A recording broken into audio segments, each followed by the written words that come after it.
kasih semangat pagi buat anak-anak kami sekalian. Hari ini kita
ucapkan kamu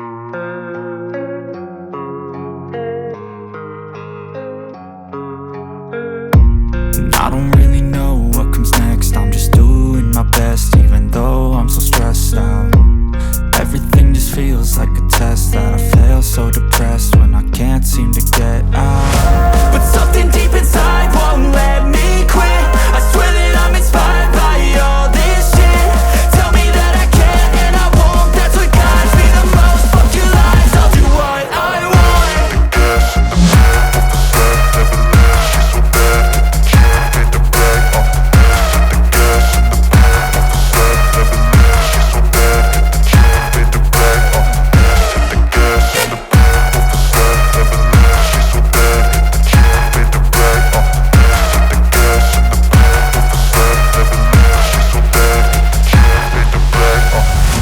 I'm inspired by thirst, I'm inspired by worth.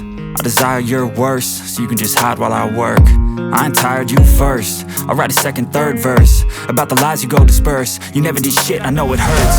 Something deep inside won't let me quit. I swear that I'm inspired by all this shit.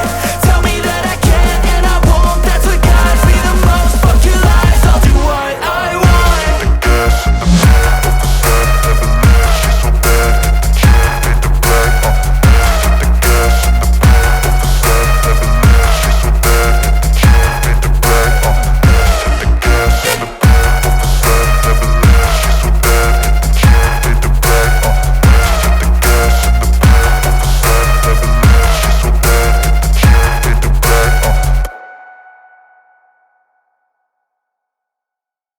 teruskan.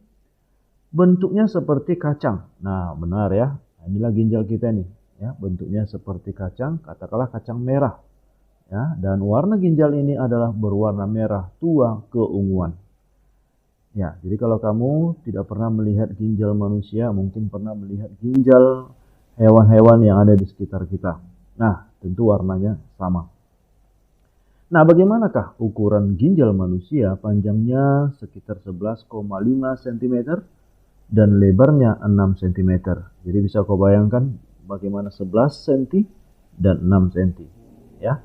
Oke, lebih besar memang sedikit dari kepalan tangan kita. Oke ya. Nah, kemudian berat dari ginjal ini ya rentangnya 125 sampai 175 gram.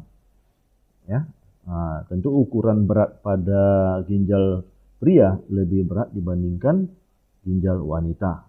Jadi nggak jauh beda lah. Oke ya. Nah, ginjal ini berupa organ ekskresi utama. Kenapa? Karena ginjal berhubungan dalam mengatur cairan dalam tubuh. Karena cairan atau air adalah hal yang utama bagi setiap makhluk hidup. Baik, itulah deskripsi mengenai ginjal.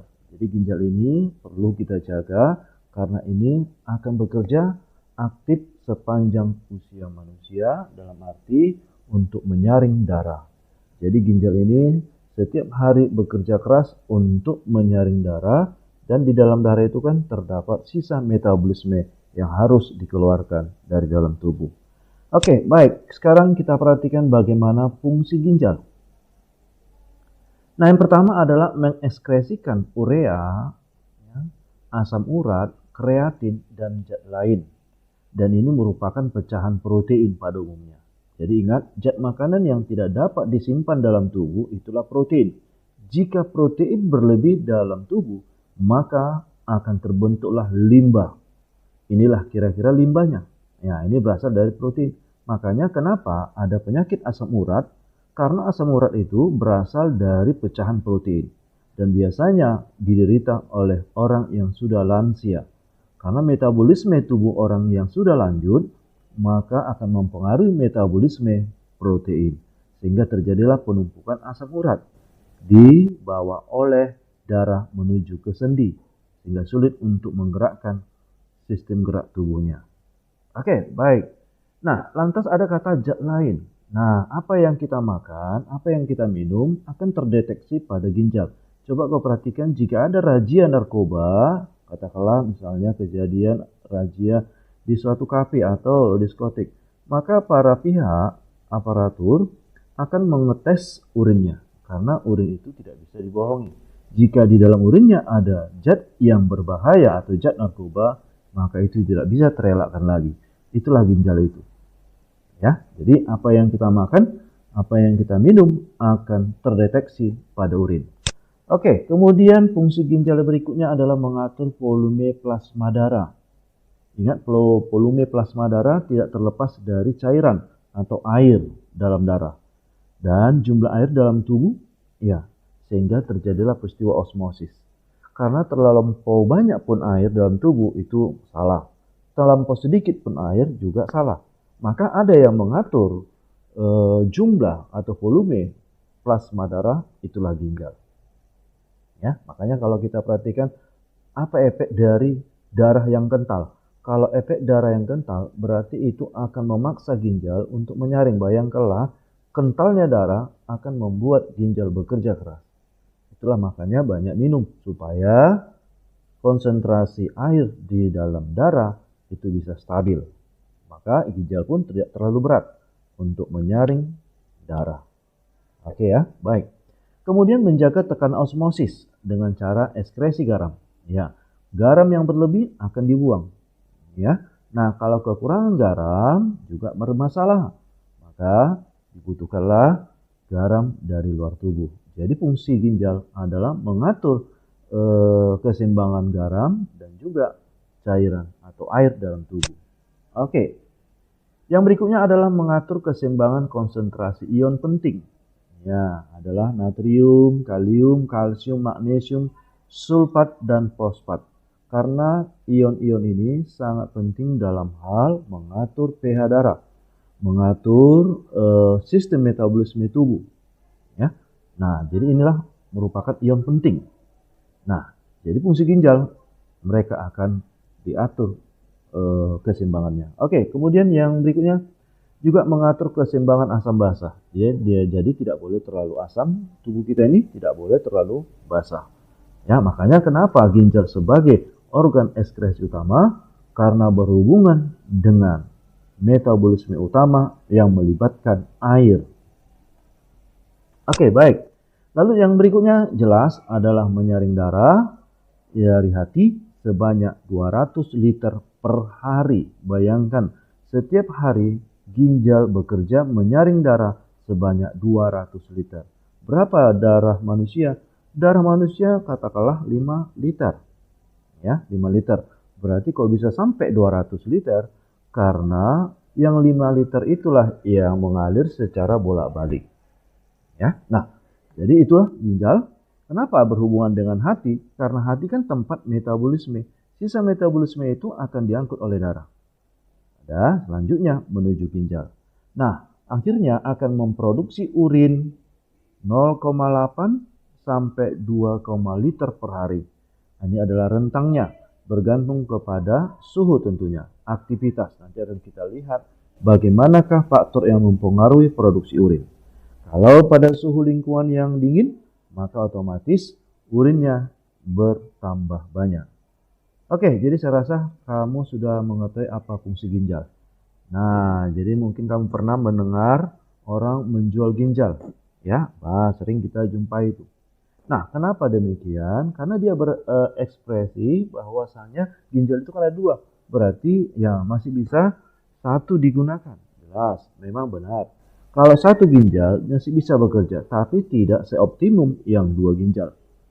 Nah, makanya kalau kamu perhatikan ada orang yang ginjalnya sudah dibuang. Nah, itu mungkin karena apa? Ya karena ada gangguan yang tidak bisa lagi ditolong, terpaksalah ginjalnya dibuang.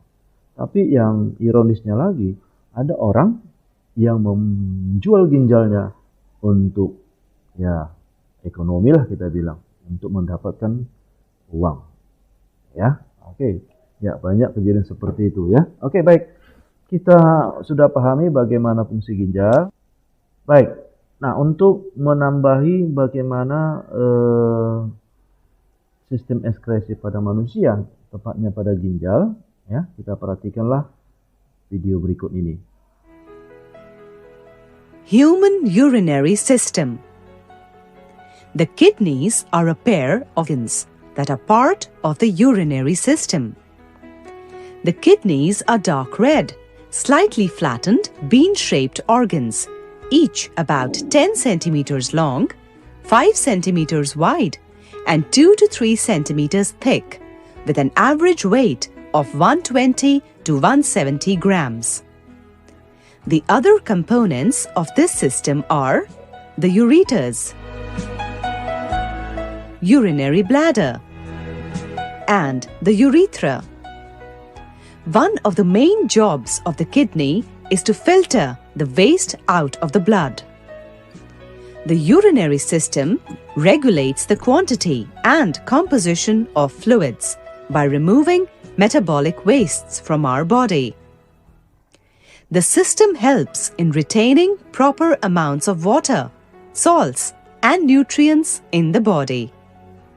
The kidneys are placed against the back wall of the abdominal cavity, just below the diaphragm, one on either side of the vertebral column.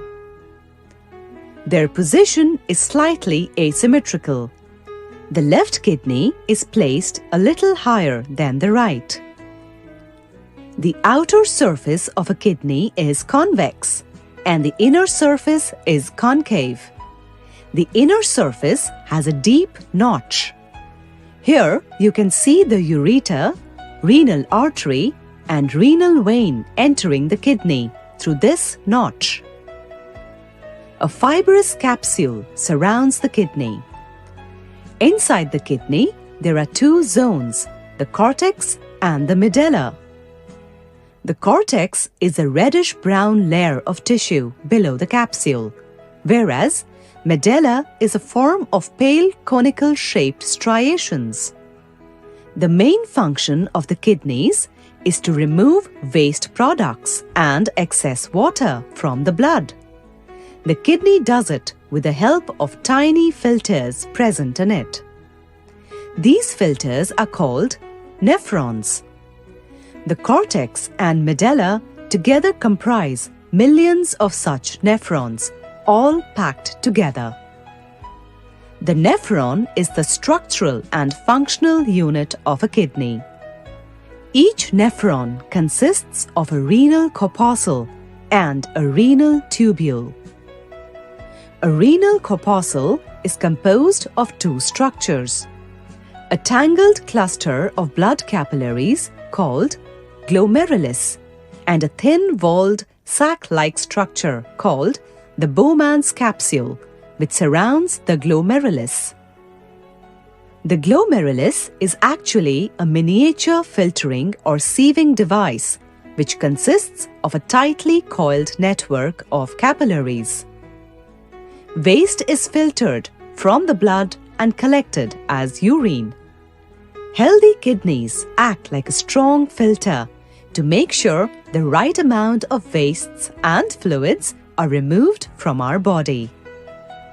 As each kidney makes urine, the urine slides down through a long tube called ureter. Ureters from both the kidneys open into a storage sac known as urinary bladder. Here, urine is stored until the bladder is emptied by urinating. The bladder is connected to another tube-like structure called the urethra for the removal of urine out of the body. Every day, our kidneys process around 200 liters of blood, and around 1 to 2 liters of waste is removed as urine. Oke, itulah yang menjadi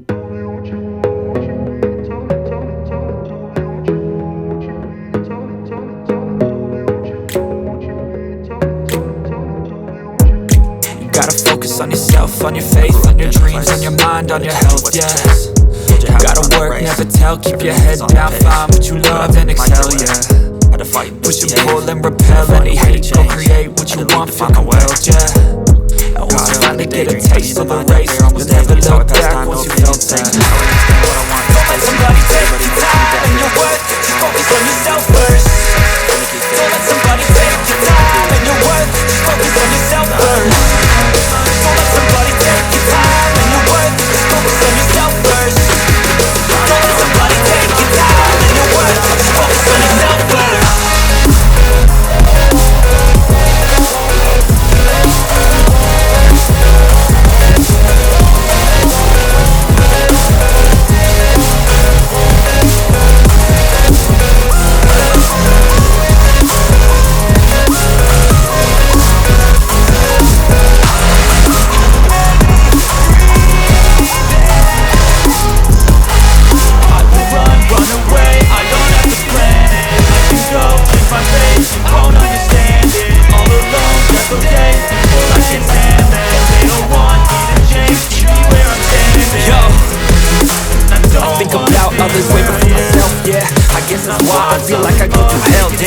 Wasting time on your dreams instead of mine, yeah. About to turn this franchise around on a dime, man.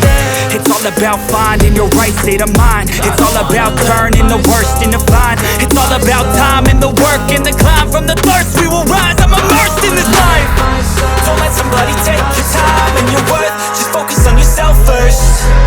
Don't let somebody take your time and your worth, just focus on yourself first. Don't let somebody take your time and your worth, just focus on yourself first. Don't let somebody take your time and your worth, just focus on yourself first.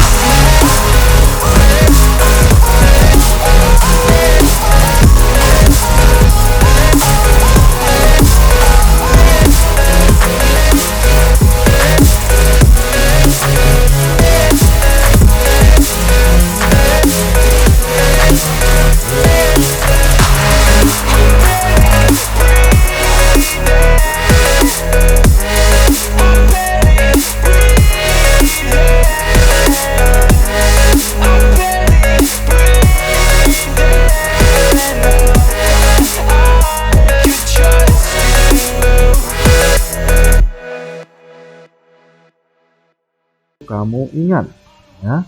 Nah, jadi ada istilah aliran darah yang masuk dan aliran darah yang keluar. Artinya darah yang masuk untuk disaring, darah yang keluar berarti ada zat-zat yang tidak bisa disaring, artinya dikembalikan ke darah ya. Nah, ini adalah glomerulus. Nah, inilah glomerulus. Nah, kemudian ada yang membentuk uliran atau berpilin, ini namanya tubulus proksimal atau tubulus contortus proksimal. Sedangkan yang bentuknya seperti huruf U yang memanjang itu adalah lengkung Henle. Lalu jumpa lagi yang berlekuk, itu juga tubulus, adalah tubulus contortus distal. Dan selanjutnya akan mengalirlah urin menuju ke bagian pelvis renalis.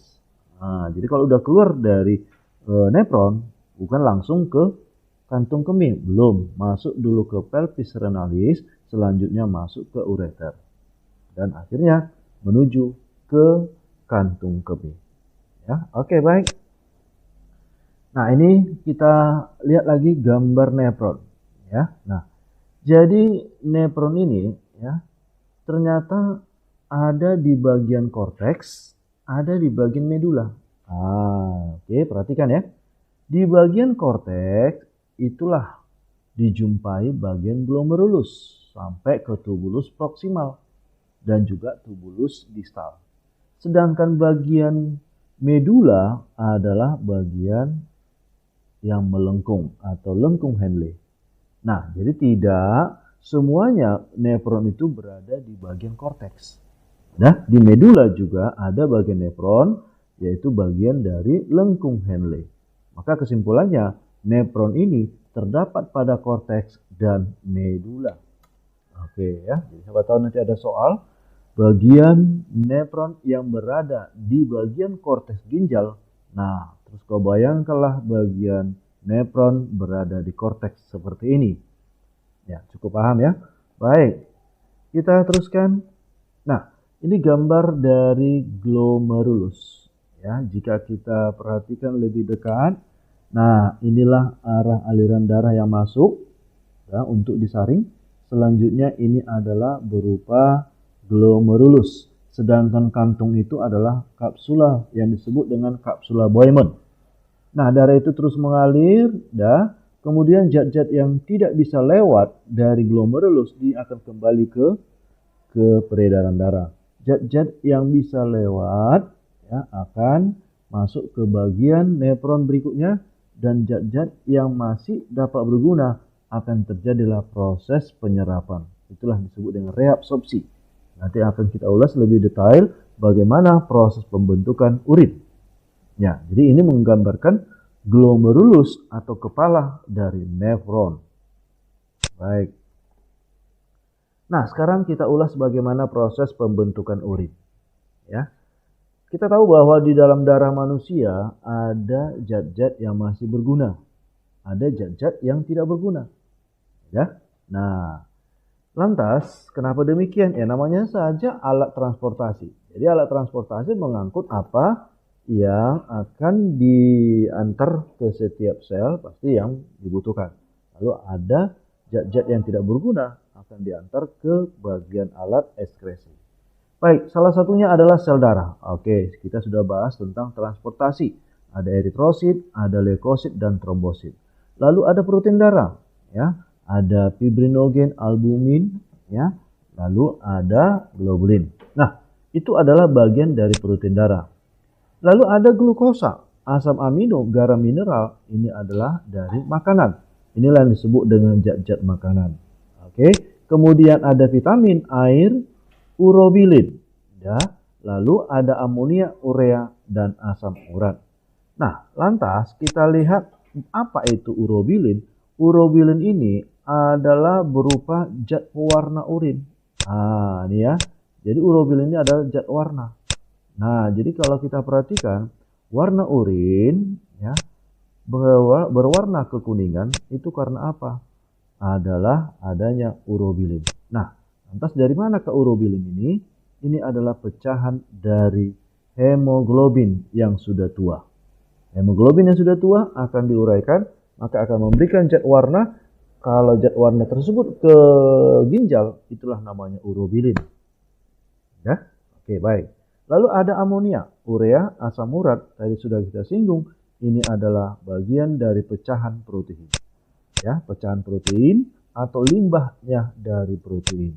Jadi kalau terlampau banyak kita makan protein, maka akan banyaklah limbah protein seperti ini. Ya, tapi kalau masa-masa pertumbuhan banyak mengkonsumsi protein adalah hal yang wajar, hal yang dianjurkan. Karena masa muda itu proses metabolisme protein itu sangat aktif. Oke, baik. Jadi inilah yang terdapat di dalam darah. Berarti apa kita simpulkan? Ternyata di dalam darah ada zat yang masih berguna, ada zat yang harus dibuang. Oke, baik. Sekarang kita teruskan. Nah, kita telusuri bagaimana proses pembentukan urin. Nah, perhatikanlah dengan baik. Nah, kita lihat glomerulus. Ini adalah bagian dari nefron ya. Nah, kita mulai dari glomerulus. Glomerulus itu adalah berperan sebagai filtrasi. Artinya sebagai penyaring. Yang disaring apa? Adalah darah. Nah, ya. Darah akan melewati glomerulus. Selanjutnya ada yang lewat atau meneruskan glomerulus. Ada yang tidak bisa melewati glomerulus. Nah, yang tidak bisa melewati glomerulus itulah yang pertama sel darah dan kemudian protein darah.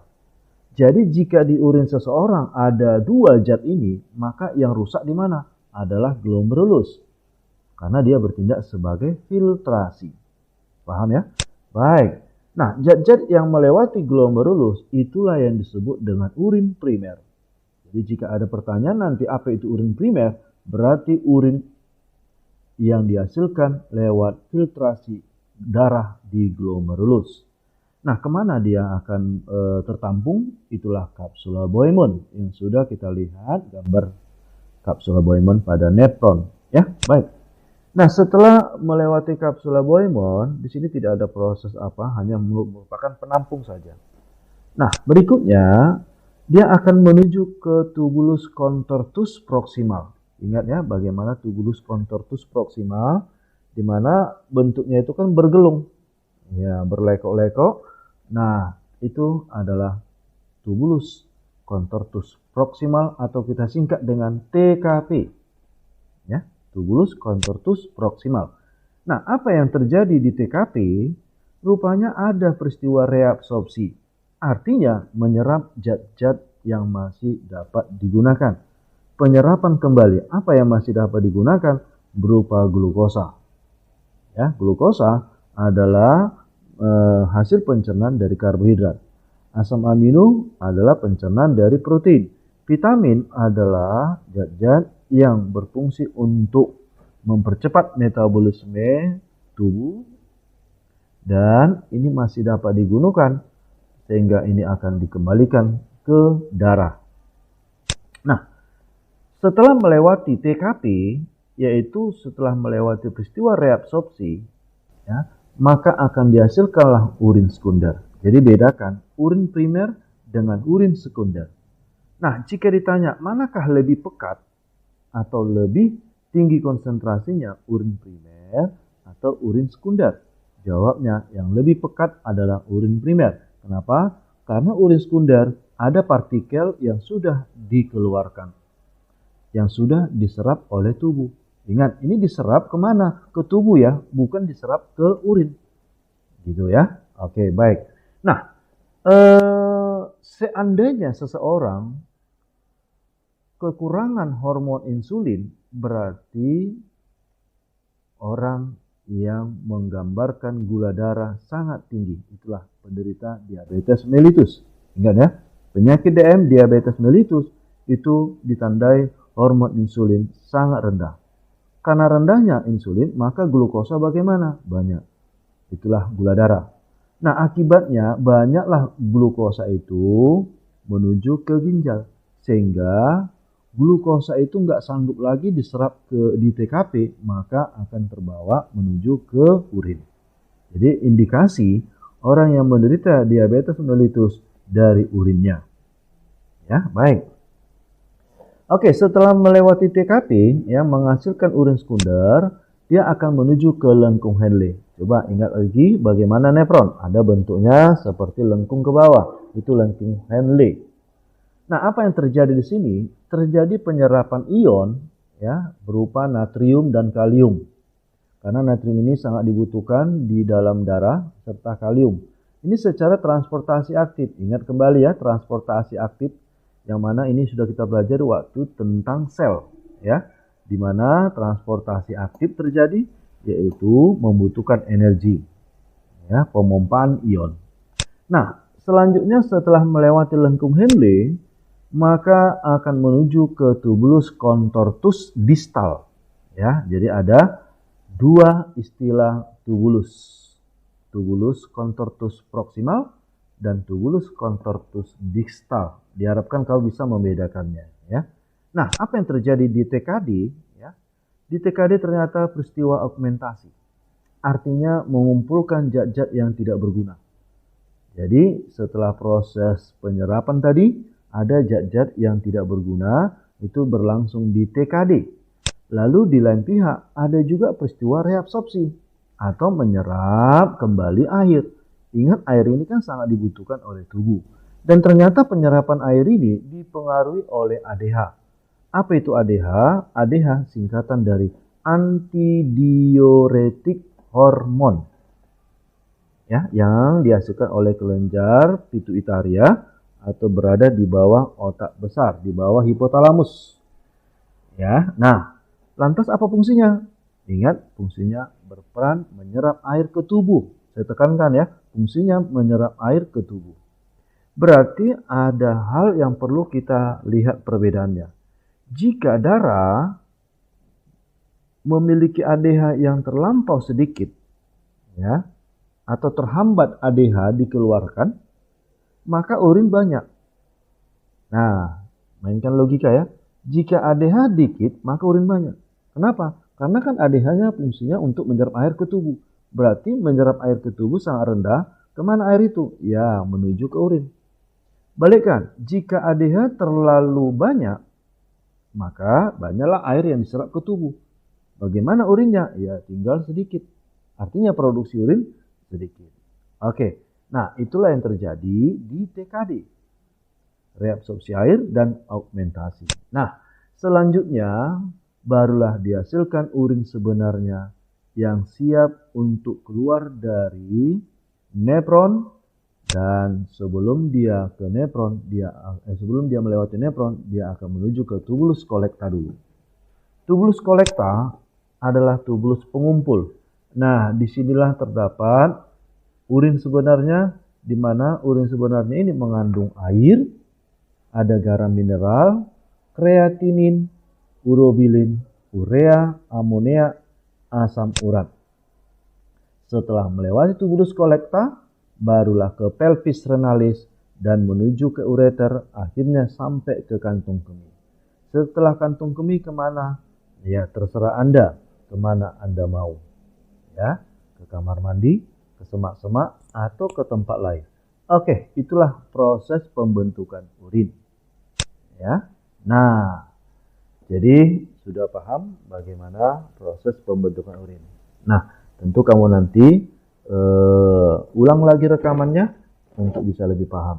Baik, sekarang bagaimanakah faktor-faktor yang mempengaruhi produksi urin, ya, atau proses pembentukan urin? Nah, tadi sudah kita singgung.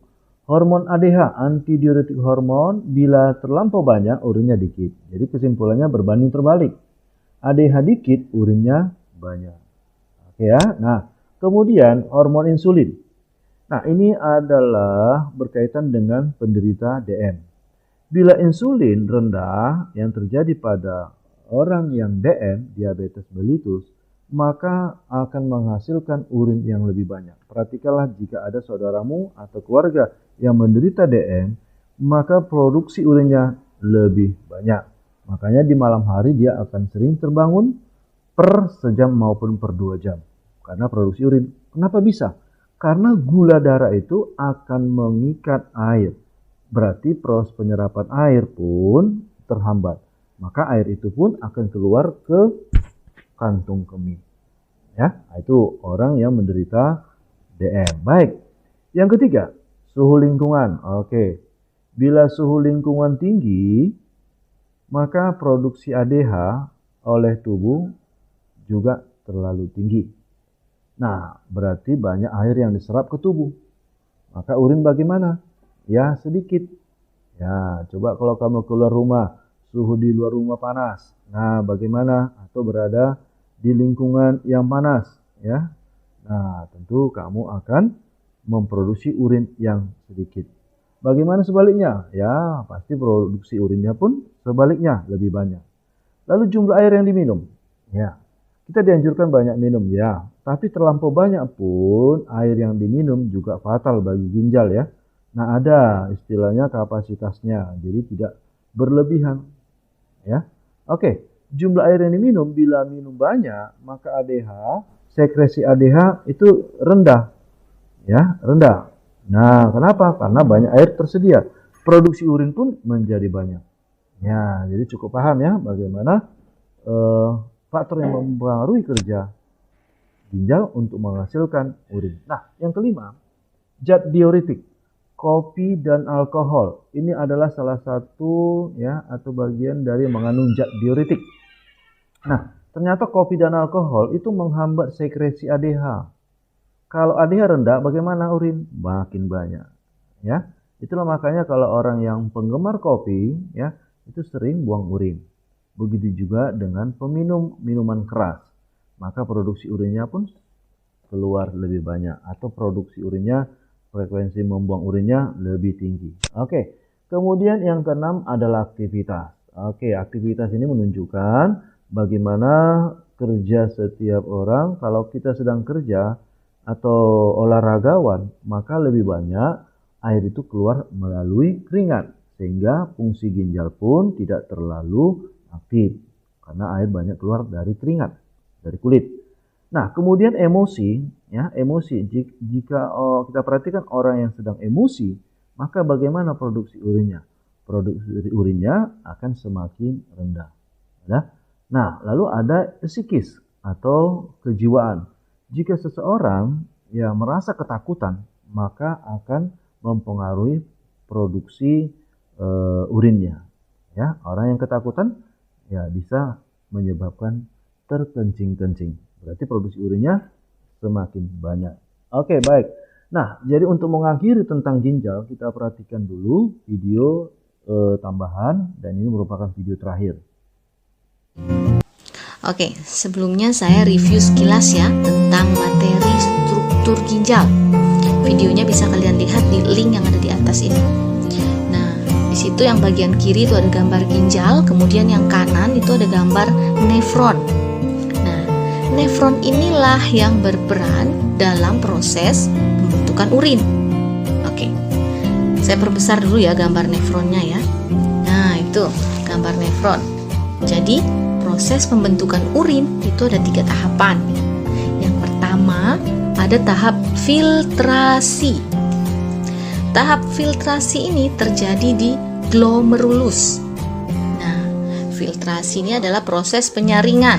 Jadi darah yang akan disaring itu masuk ke badan Malpighi yang di dalamnya terdapat glomerulus dan kapsula Bowman. Kemudian darah masuk ke glomerulus itu dan disaring di sana. Kemudian proses penyaringan atau filtrasi itu menghasilkan urin primer. Nah, urin primer ini masih mengandung zat-zat yang diperlukan oleh tubuh, sehingga dia harus masuk ke tahapan selanjutnya. Kemudian urin primer ini mengalir menuju ke kapsula Bowman. Nah, kemudian menuju ke tubulus contortus proximal.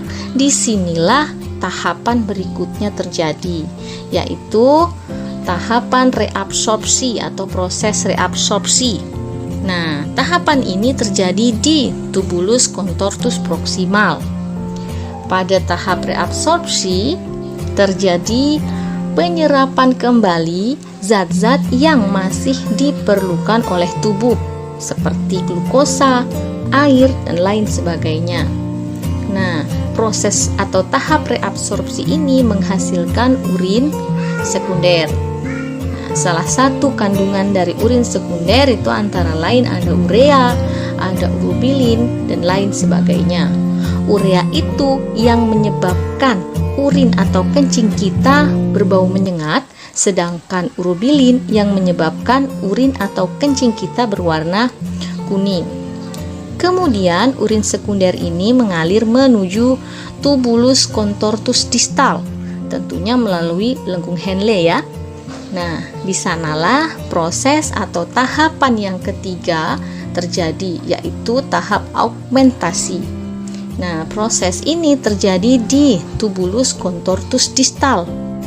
pada tahap augmentasi terjadi pelepasan zat-zat yang sudah tidak berguna lagi bagi tubuh seperti racun dan obat-obatan yang nanti bergabung dengan urin sekunder membentuk urin sebenarnya. Kemudian urin sebenarnya mengalir menuju tubulus colectivus. Dan dari tubulus colectivus yang ada di ginjal, urin tadi mengalir ke ureter, kemudian menuju ke kandung kemih. Nah, ketika kandung kemih kita itu penuh, maka kita akan merasakan sensasi ingin buang air kecil. Nah, setelah itu barulah urin itu bisa dikeluarkan dari tubuh melalui uretra. Nah, itu ya. Proses ini dinamakan mikturasi. Oke, jadi itulah yang menjadi pembelajaran kita hari ini. Kiranya bisa berguna bagi kita semuanya. Terima kasih.